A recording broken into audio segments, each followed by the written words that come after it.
हज़रत आदम अलैहिस्सलाम का पुतला जब तैयार हुआ और उसमें अल्लाह ने रूह फूंक दी, तो अल्लाह ने तमाम फरिश्तों को हुक्म दिया कि आप तमाम जो है वो हज़रत आदम अलैहिस्सलाम को सजदा करें।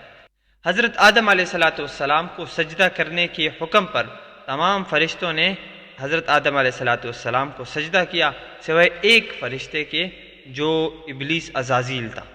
और जब वहाँ से इसके बुरे दिन शुरू हो गए, और इसने सजदा इसलिए नहीं किया कि मैं तो आग से पैदा होने वाला हूँ, तो मैं बरतर हूँ, आला हूँ, और ये मिट्टी से पैदा होने वाला है, तो कैसे मैं इसको सजदा करूँगा, ये तो मेरे शान के ख़िलाफ़ बात होगी, लिहाजा मैं खलकत में इस मखलूक से बरतर हूँ, आला हूँ।